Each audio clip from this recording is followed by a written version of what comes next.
Okay, mag-umpisa tayo ng BS na maikli. Purihin ng Diyos, lahat ng mga prayers ko ay answered. Isa na lang, biyaya ng Diyos. Dalawang lupa makukuha natin sa Panginoon. Hindi sa sariling,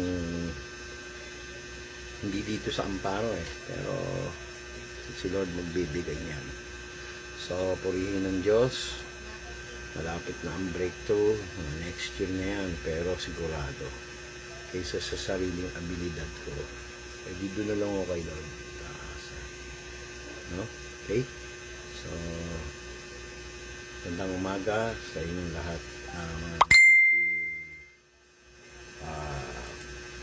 What do you call this? Nakikinood sa ating BS. Kayo mga nanonood dyan na nag-BS, wala naman kayong pasok. Iba dyan sa inyo. So, makinig lang kayo. Ang ating maikling devotion ay makikita sa Book of Ruth, chapter 1, verse 15 to 21. No? Yung aklat ng Ruth, yung ibig sabihin ng Ruth po, yung Book of Ruth, ibig sabihin ng pangalang Ruth pala, ay faithfulness, friendliness.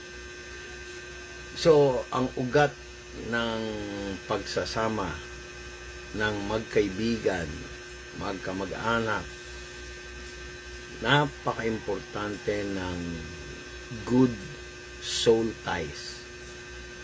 Alam niyo, dito sa kwentong to, napaka-ikli, marami tayong matututunan. Una, si Ruth po ay biyenan ni Naomi na asawa ni Elimelech. Tapos, ito si Elimelech, no, ay asawa na namatay ni Naomi. Kung ating pong iintindihin ang katuruan ng Biblia, kung papansin po ninyo, ang ibig sabihin ng Naomi, yung pleasantness. Diba alam niyo yung pag sinabing good morning sa lahat? Yes. Kang katiwasayan. Yan ang ibig sabihin pala ng pangalang Naomi. Yung Ruth pala, galing sa, parehong Hebrew yun kasi ang salita sa Biblia, Hebrew, Syriac, Akkadian, at saka Sumerian language. Isa halos lahat yan. Ngayon, sa pagsasaliksik natin na binigay na wisdom ng Lord, ito palang Ruth at saka Naomi, kultura pala nila na halimbawa, alam naman natin kahit sino ngayon. Siyempre, kung ikaw ay isang husband, kailangan good provider ka sa pamilya mo. Good morning mga nanonood. Good morning sa mga nanonood. Noel, good morning. So, si Naomi at saka si Ruth namatayan ng asawa pareho. Pati kasi yung dalawang anak ni Naomi, ang isang doon ay asawa si Ruth, kaya nga daughter-in-law, namatay din. Kaya sabi nga ni Ruth dito sa kwento, kung hindi na natin babasahin, kaya nga pinost ko yun English Tagalog para alam niyo yung background. Dumating dun sa point na sabi ni Naomi, hindi naman ako makapag-asawa ng may kaya, paano ko rin kayo bibuhayin? Gusto ko man kayo buhayin, kaya lang matanda na ako, hindi na ako makakapag-asawa. Ito naman si yung isang in-law niya, unnamed daughter-in-law niya, sister-in-law ni Ruth, pinauwi niya. Kaya ang sabi sa English version, sa chapter 1, verse 15, sabi niya, and behold, your sister-in-law is gone back unto her people, and unto her gods. Return you after your sister-in-law. So, ang kwento dito, umuwi na yung sister-in-law ni Ruth, which is daughter-in-law ni Naomi. Malinaw ba? Pinauwi niya. At sinabi niya, ang iyong hipag ay bumalik sa kanyang bayan at sa kanyang mga Diyos. Kasi si Naomi ay Hudyo at yung sister-in-law niya, pareho yun kung tutuusin Moabite. Si Ruth Moabite. So, ang dating relihiyon nila, maraming Diyos-Diyosan. Hindi katulad ni Ruth, ni Naomi, talagang sa lahi ng Israel, talagang naniniwala sa iisang Diyos. Pero ang ganda ng sagot ni Naomi, minsan, out of convenience lang ang tao. Yun ang isa sa matututunan ko dito Hindi porket patay na yung asawa, nagmadali sila mag-asawa, pwede, magaganda At naniniwala rin ako, si Naomi, maganda rin siguro dahil diniretso niya matanda na ako, hindi na ako makapag-asawa Pero one thing na natutunan ko rito, baka akala ninyo, yung doktrina to, hindi. This is devotion. Anong matutunan natin kay Lord directly from the Holy Spirit. Alam niyo kung ano, kahit anong kapanahunan, dahil naghirap nga, hindi na niya masuportahan yung dalawang in-laws niya, yung isa nag-decide nagbalik loob sa maling paniwala. Hindi nanindigan. Kasi sabi dito, behold, your sister-in-law has gone back unto her people. Ibig sabihin, napakabait ni Naomi, nakakaintindi siya, dahil nga sa pangangailangan, dahil nakita siya ay hirap na hirap, nag-decide na siyang bumalik sa kanyang bayan kasi wala nga pagkain, wala nga silang, iba hirap nga sila na puro sama ng loob. Kaya nga sinabi niya rin sa kanyang bayan sa Jerusalem, nung bumalik sila, para bang ako, nakatira ako sa Quezon City, umalis ako, bumalik ako sa San Jose, parang ganon. So, ganon din minsan ng tao, no? We transfer places due to economic reasons.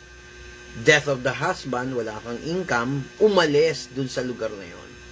Sometimes kaya tayo nag-iiba ng mga bahay, lugar, kasi ang land of green opportunity ay nasa ibang lugar. Sometimes we return dahil may order ang Lord. Ang maganda lang dito sa kanila, mayroong confirmation na the Lord wants you to go back kung saan Isa sa natutunan ko dito, na humanga ako kay Ruth. Out of inconvenience, nagpatuloy siya sa mother-in-law niya, kay Naomi. Hindi porket patay na yung asawa niya, iiwanan niya si Naomi. Samantalang nung buhay pa yung asawa ni Ruth, which is one of the sons of Naomi, pwede niya nang iwanan. Para sa isang church, hindi porket may naitulong sa atin yung church, dun lang tayo faithful. Paano kung wala na maibigay sa iyo yung tulong yung church? O yung puro lang tayo kabig. Good morning, Miss Pastora Rada o Sister Rada. So, ibig sabihin, ang tao, wag tayong maging Christian out of convenience. Pag wala naman itulong yung tao, tsapwera na siya. Pag mayroong isang naghihirap na tao, diyan ka lang sa gilid. Diba yung parable ni Jesus Christ, nagtatangi, masama yun. Yun naman ang mas extreme, yung tinuro ni Jesus Christ. Oy, umupo ka dito kasi meron kang singsing, maganda yung pananamit. Yung isa, gusgusin, mahirap, doon ka. Sa dulon-dulo, sa likod. Malapit sa pintuan, kadiri ka. Kulang na sabihin yun Pero can you just imagine yung pagtatangin ng tao? Yung nakikita ng tao minsan, hindi na sa faith. Kaya kadalasan, hindi na ako nagtataka, common sa mga churches, yung silang mapepera, binibigyan ng honor. Paano yung wala? Samantalang yung wala, minsan ang maibibigay nila, faith, prayer. Isa sa mga fivefold ministries ang intercession. Interceding for those who are serving the Lord. And yung mga kapwa member, no? Ngayon, dito sa natutunan ko, sabi ni Ruth, pinakamaganda ritong verse yung makikita mo rito Dito sa Verse 16. And Ruth said, tingnan nyo, ang ganda na matututunan natin dito. Out of inconvenience. Ba't ko sinabing inconvenience? Wala silang income eh. Pareho silang balo. Yung anak ni Naomi namatay. Ang sister-in-law niya, inuulit lang, si Ruth. Patay na rin yung asawa ni Naomi. Kaya sabi ngayon ni Ruth, ang ganda ng faithfulness niya sa Diyos.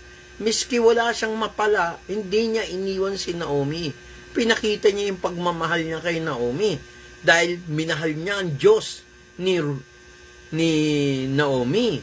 Na isa pala siya sa magiging ancestor ni Jesus Christ through the lineage of David. Baka hindi na niyo alam kung anong story. Kagipitan. Napakahirap tumayo bilang Kristiyano. Katulad namin, ha? Ayoko yung iiyak-iyak ako sa inyo, papakita ko nangangailangan kami, which is obvious naman, na si Toyang maraming gastusin pa, ang burden, yung iba nasa anak ko, pero ako kahit na ganito ako, hindi ko ginalagyan ng discouragement ang mga anak ko, ang asawa ko, dahil naniniwala ako sa Diyos ng pagpapala. Ito dinemonstrate sa panahon pa lang ni Ruth, after the time of the judges, nung ang namumuno pa nun, wala pa silang Senado, Kongreso, yung Senado, Kongreso nila nung araw, naging judge. Kaya ang gulo-gulo ng Israel eh. Tingnan nyo, puro gutom minsan, no? Tingnan nyo yung sabi ni dito sa verse 16. And Ruth said, entreat me not to leave you, or return from following after you. Huwag mo akong pilitin na, huwag mo akong hikayatin na iwanan ka, bumalik doon sa aking bayan. Nakita niyo yung first statement doon sa verse 16. Tapos sinabi niya, or return from following after you. Huwag mo akong pababalikin para hindi ka sundin. Tapos sabi niya, ito matindi. For where you go, I will go. And where you lodgest, I will lodge. Kasi Old English eh. Sabi niya rito, ulitin ko ha, do not entreat me to leave you, or return after you. For where you go, I will go. Where you live, I will live. Your people, take note, your people shall be my people, my God, your God. Your God, my God. Hirap halos walang makain. Hirap nga, kaya nga pinuwi ni Ruth. Pero ang sabi niya, your God, my God. Magandang sabihin yung, oh my God, hindi dahil galit ka. Oh my God, kasi nagre-rely ka, nananampalataya ka sa Panginoong, totoong Panginoon, nag-iisang Diyos. Though ang background ng mga Moabites, mga kalaban ng Israel, naging kalaban din ng Israel yan, na tribo, pero nagsasamba ng maraming Diyos. Pero si Ruth, take note, si Ruth, nanindigan. Your God, my God. Diyos mo, Naomi, Diyos ko, kahit gutom. Ito pa mabigat, nanindigan. Verse 17. Where you die, will I die. Where you will be buried, the Lord do so to me, and more also. If I ought but death part you and me. So, Naomi, kung saan ka mamatay, doon din ako mamamatay. Tingnan nyo ha, ang ganda ng ano niya. Ganon din ang mangyayari sa iyo, mangyayari sa akin. Kung kamatayan ang siyang maghihiwalay sa ating dalawa, parang kasala, pero tingnan nyo. Patay na ang asawa ni Ruth, anak ni Naomi. Faithful siya sa in-laws niya. Kaya mga kapatid, maganda yung pag meron kang pag-aasawa, meron kang kaibigan, yung biyenan mo. Realidad yan. Sa isang church, sa isang bayan, huwag na natin pag-usapan ang biyenan. Baka mamaya, sabihin nyo, nagpaparinig. Ang mga kapitbahay parang biyenan yan. Minsan nakatira ka sa ibang lugar, malayo ka sa mga kamag-anak mo. Ang kamag-anak mo, parang sister-in-law mo, parang kapatid mo, parang asawa mo. Pero yung mga kapitbahay mo, yung mga nakapaligid, parang mga biyenan mo yan. Kailangan pag tayo ay nasa church, hanggat maaari, maayos ang relasyon natin sa ating mga kapitbahay, sa ating mga kaibigan. Hindi po pwede yung tayo lang, sila lang ang makikisama sa atin. Minsan tayo rin nakikisama sa kanila. Pero ang pinakamagandang ehemplo, dahil biblical, hindi tayo gumagawa ng sarili nating gusto, kundi sang-ayunan ang salita ng Diyos. In spite of that, tingnan nyo yung sinasabi ko sa inyo, kung gaano ka bigat ang loob ni Naomi sa sitwasyon. Hindi siya galit sa mga in-laws niya, hindi siya galit sa sitwasyon niya. Na, sabi niya, sinabi niya doon sa mga daughter-in-laws niya, no? Lalo na doon sa mga taga Bethlehem nung bumalik sila, sabi niya sa verse 20, sabi niya, and he said unto them, call me not Naomi. Kasi ang ibig sabihin ng Naomi, pleasant eh. Call me bitter. O call me Mara. Naalala ko yung sa Channel 7, Mara Clara. Nauso yun eh. Sa Channel 7, nung nanonood ako, Channel 7 ba o Channel 2? Channel 2 ba? O yung Mara Clara. O, pansinin nyo, no? Mara, puro sama ng loob. Eh kung i-join mo yun sa salitang Clara, which is Spanish naman, kasi Mara, Hebrew pala yan eh. Clara, ibig sabihin clear. Clear bitterness. Malinaw na sama ng loob. Di ba? Mara Clara. Pero bumalik tayo rito sa Biblia. Sa Biblia kasi, ang sabi ni Naomi, no? Sabi niya dito sa verse 20, at sinabi niya sa kanila, huwag niyo ako tawaging Naomi, tawagin niyo akong Mara, sapagkat ang makapangyarihang Diyos ay nakipagsapalaran ng masamang kalooban sa akin. Hindi niya sinabing masama ang kalooban ng Diyos sa kanya. Ang sabi niya, yung mga kabiguan, kapighatian na meron siya, kaya wag niyo na lang ako tawaging pleasant. Tawagin niyo na lang akong bitterness. Maaliwalas, wag na lang ako tawagin maaliwalas. Tawagin niyo akong, kapighatian. Kaya nung sinabi niya yon, ang ibig sabihin, ang paliwanag niya ito, I went out dun sa lugar na pinanggalingan ko at bumalik ako dito sa Jerusalem, sa aking bayan at sa kanyang Diyos. At sinabi niya, ayan o, Naomi returned, and Ruth the Moabitess, her daughter-in-law, with her, and returned out of the country of Moab, and they came to Jerusalem in the beginning of barley harvest. Tag-ani. Hindi pala minsan, kala natin, bakit bigo? Minsan nililipat ka ng Diyos kung saan niya gusto, hindi yung gusto natin. Kaya ako, hindi na ako nagtataka. Minsan may mga kapighatian. Pero ngayon, may pinakitang sign na naman si Lord. Sabi ko kay Lord, Lord, wag na lang tinig. Pakilinaw po yung gusto ko po, Lord, ng minsan pala, sa akin kasi ang binibigay ni Lord, wait eh. So, dalawa na yung nag-confirm sa akin na wait. Kasi bago ako nag-react noon, pinanindigan ko maging ganito sa church ng Amparo. Kasi minsan, sasabihin ng Lord, hindi yan ang kalooban ko.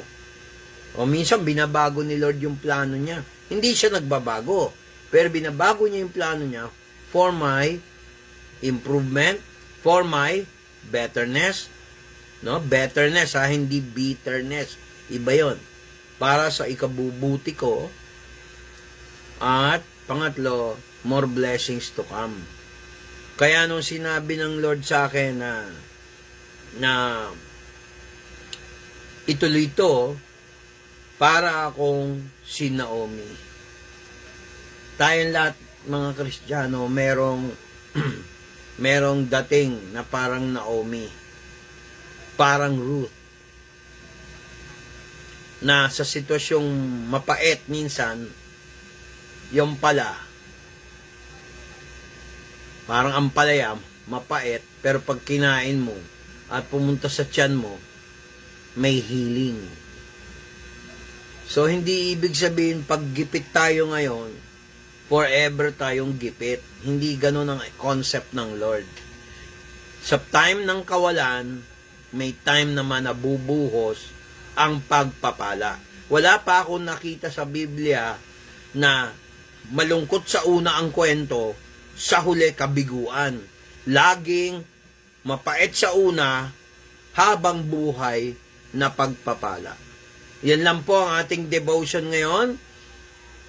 I-reveal ni Lord sa inyo kung anong sitwasyon nyo. Sa mga nakinig po dito, sa mga taong nakinig sa devotion, maniwala kayo, pagpapalain kayo. Huwag niyong kokontrahin ang Biblia sa inyong nakikita o sa inyong pananaw. Ako ganyan. O na ay, Bible, alam ko na yan, ganyan-ganyan. Nung hindi pa ako ganap na nagsasaliksik ng salita ng Diyos. Ever since nagsasaliksik ako ng salita ng Diyos, inuudyok ako ng Holy Spirit, mag-aral. Until one time, sabi ng Lord sa akin, sige, pag nagpe-prepare ako, hindi maganda eh. Pero pag hindi ako nagpe-prepare, mas maraming dumarating na pagpapala.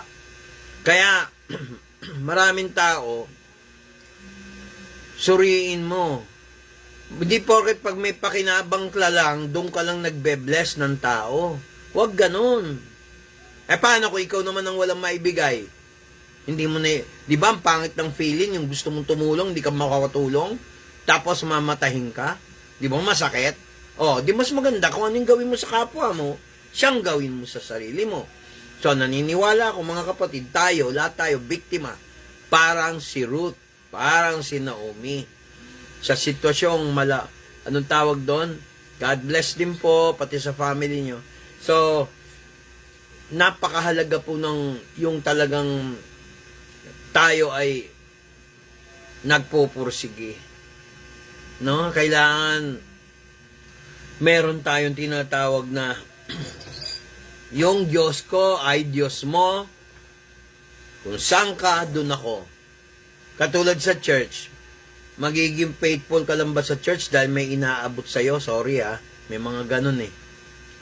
O magiging faithful lang ba tayo pag pabor sa atin yung naririnig? Paano kung against sa'yo? Nataon, hindi ka naman pinipersonal sa sermon, hindi ka naman inaano sa preaching.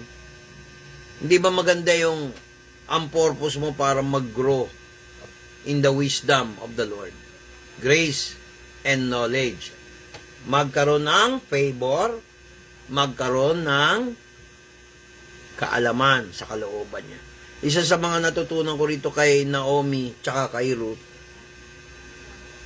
bago sila, nasa Moab sila, papuntang Jerusalem, papuntang Bethlehem, particularly Bethlehem, in-embrace nila ang faith, hindi nag-waver.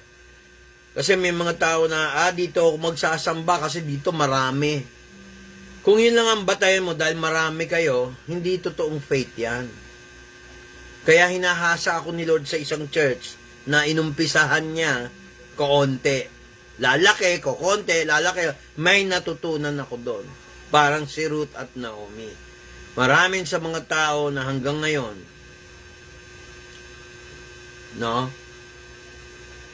nagmamagaling pa.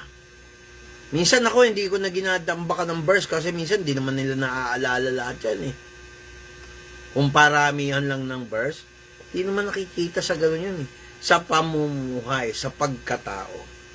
Character first, yan ang tinitingnan ni Lord, character.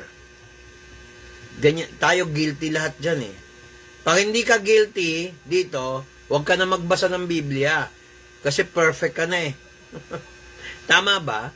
Kami mga tao na, kaya yung nakikita ni Naomi noon, Tingnan nyo ha, kung gaano kaganda ng salita ng Diyos.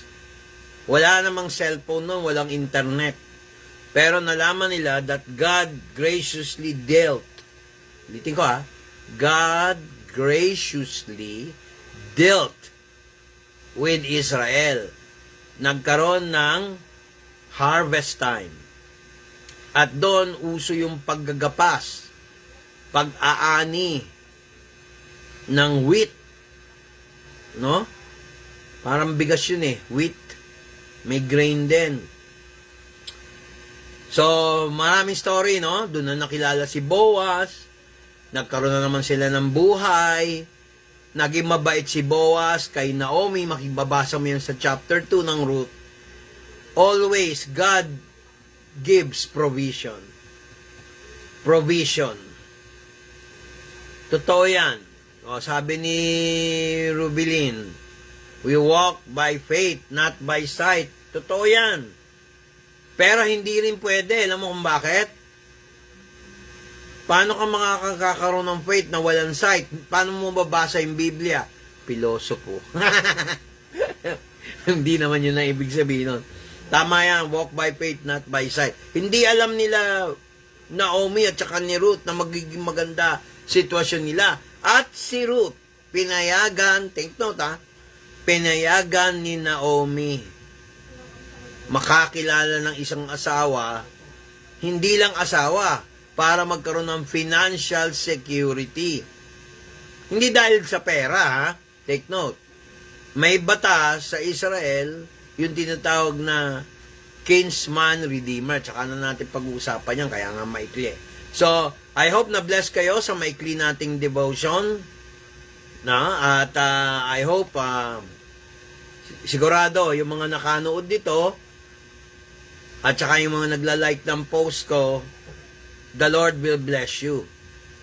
No? Katulad ko, nakikinig din ako sa mga ibang pastor, nakikinig din tayo sa mga ibang nag-BBS. Hindi, ako naniniwala po ako, tinatayuan ko to, na hindi po lalabas ang salita ng Diyos sa kanyang bibig, na hindi babalik nang walang bunga.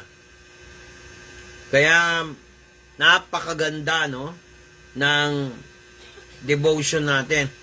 Kasi, ang kagandahan kay Ruth, regardless of situation, no, regardless of situation, in prosperity or adversity, naging faithful siya kay Naomi.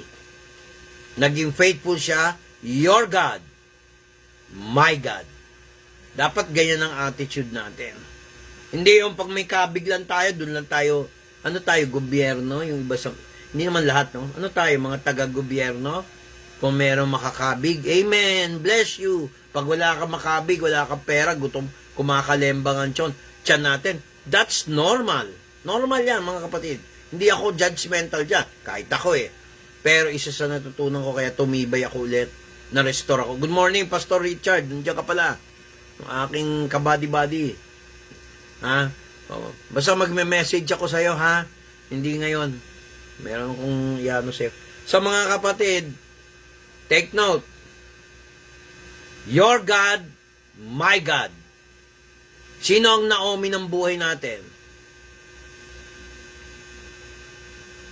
Alam niyo kung sino? Parang church yan. Si Naomi, parang si Bishop Art natin yan. Tapos, yung Ruth, parang tayo. Minsan, porket ba walang maibigay si Pastor Art, iiwan natin si Pastor Art sa laot. Yun ang testing ground eh. Pag may naibibigay ba si Bishop o si Pastor Art ng tulong, suporta, doon lang nating siya Bishop. Paano kung walang maibigay sa'yo, hindi mo na siya Bishop? Nagets nyo? May maibigay sa'yo o hindi, faithful ka dapat. Amen? Pag nasa root chart, amen? Yan, gusto ko sa'yo, pastor. Kaya minsan nagugulat ako, ang ibang pastor, hindi naman lahat, no? Pag wala na may abot sa kanya, lumalayo, hindi mo marinig yung hi, hello eh. Amen, amen. Masyado na i-spoil. Tapos ayaw naman tumulong. Di ba? Mas maganda yung manahimik tayo pag wala tayong maitulong. Pag pray natin, yung involved na tao, si Lord nakikilos. Tama yun. O, halimbawa, sa inyong church, hindi ko nabanggitin. Halimbawa, sa iba. Pag doon sa isang pastor, wow, present lahat. Kasi may naiaabot. Pag doon sa isang pastor, dahil walang maiabot, walang pupunta. Nakakalungkot, mga kapatid. Ako, kaya ko tumayo na ngayon. Natuto na ako. Dahil dito kay Naomi. God is my God in any situation. O, minsan ako, nalulungkot din ako. Aminin ko sa inyo, mga nanonood dyan. May oras na marami kami. May oras na konti kami. Minsan, nadi-discourage ko, parang ayoko na. Yung pala sabi ni Lord, huwag ka umasa sa tao. Sa akin ka umasa. Papalitan ko pa yan na mas higit pa. Kaya ako, hindi na ako namimilit. Yung visitation, pipilitin mo. Pos ayaw. Nako, hindi lahat ng tao nakukuha sa visitation. Kahit natulungan mo yan, kahit na ano, wala. Inimbitahan mo, hindi naniwala, huwag mo pilitin.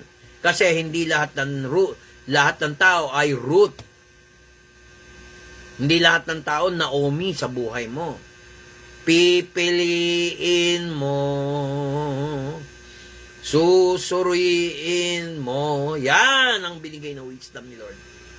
Kahit na nasa sa atin pa lahat ng gift, kung wala naman yung character, ugali, sayang lang.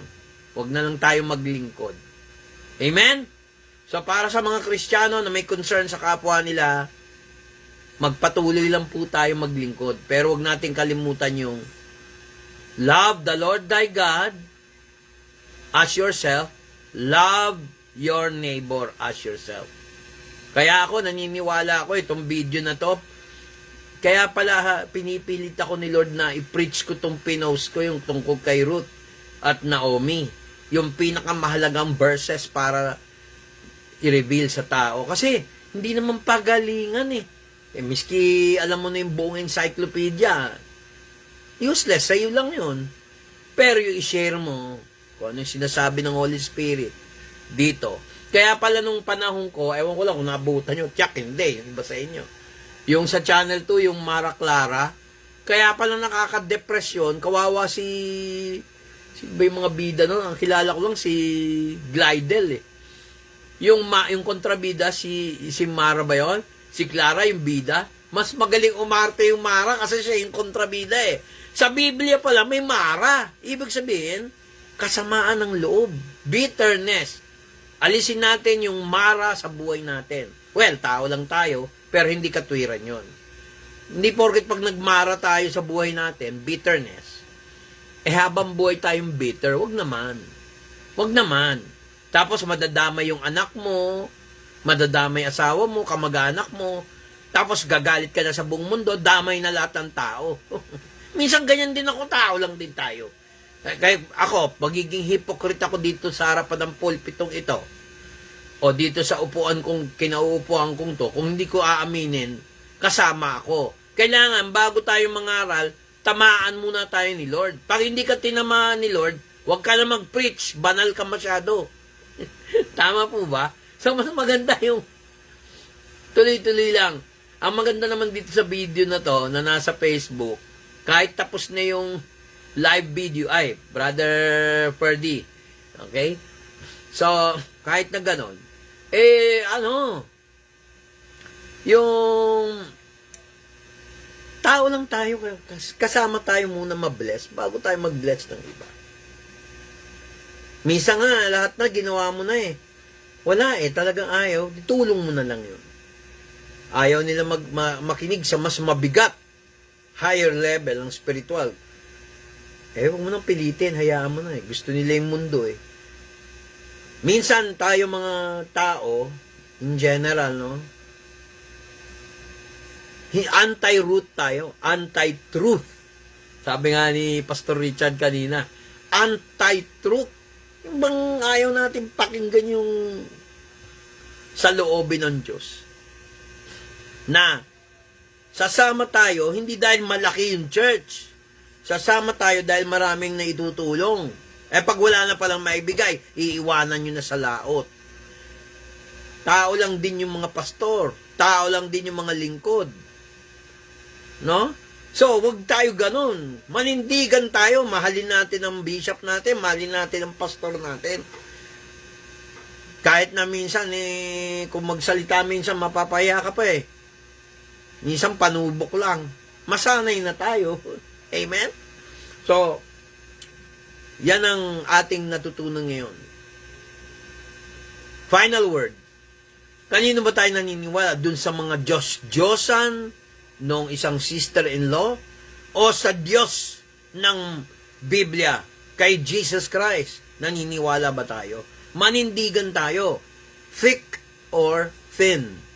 Thick or thin? Ibig sabihin, sa pagpapala at kagipitan, mahalin natin ang Diyos. Tip yan. Kasi hindi ako naniniwala habang buhay, gipit tayo. Laging may happy ending, may hope sa faith kay Jesus Christ. Dinemonstrate ni Ruth at Noemi yan. Parang church. Si Naomi ang dating church, nabalo. Tapos si Ruth ay naging faithful. Meron nga akong yung gustong ihabol. Tanong, faithful pa rin ba tayo sa Panginoon? In thick or thin? Kaya naniniwala ako, panubok lang ni Lord yung kagipitan, laging kawalan. Minsan, puro gastos, pero ang susunod doon, puro pagpapala na. Tandaan nyo yung sinabi ko. Kasi nasubukan ko na yung ganyan eh. Yung walang-wala na naman. Kagaya ngayon, maraming gastusin. May purpose si Lord. Huwag nating questionin. Kung question natin, huwag naman yung question na parang ikaw yung senador. Diyos yung kausap natin. Ako, hindi natin pwedeng, hindi ka pa nagtatanong, alam na niya. So, naniniwala ako, ang pwede lang natin itanong kay Lord, Lord, nandiyan ka pa ba? Yun lang sabihin mong wala ka na, Lord. Ginudge mo na siya nun eh. Sino naman ako? Para questionin siya. Diba? So, God bless. I hope our day is pleasant. Para sa mga iba, magkape muna kayo kung may pangkape kayo. Para ako, tapos na ako magkape. Yun lang naman tsaka konting tinapay, ayos na yun. Sausaw mo i-baptize mo yung tinapay dun sa kape. Ahon, malinis. Kaya mas malinis ang Pilipino. Sa kape pa lang. May baptism. Cleansing na. Okay? Okay, bye-bye. God bless. Father God, i-bless mo po lahat ng mga nanood from the beginning to the end of this devotion. Lord, lahat ng ipepray nila ngayong umagang ito, sasagutin mo kagad. Kasi naging Ruth sila, Lord. Naging Naomi sila. In spite of the inconvenience, you are my God. Lord, salamat po. I-bless mo lahat ng tinataasan ko ng kamay, lahat ng nakinig sa aking tinig, galing sa'yo, ikaw ang mag-bless. For you are my God. Your God, my God. Lord Jesus Christ, sabi mo, your God, my God. Yung sinabi ni Mary, Lord, yung sinabi mo kay Mary nung resurrection, do not continuously touch me, for I haven't ascended to the Father. Your God, my God. Same statement na sinabi ni Ruth several thousand years ago before Jesus Christ came in the flesh. Amen ba? May natutunan ba tayo? Hallelujah! God bless! Bye-bye!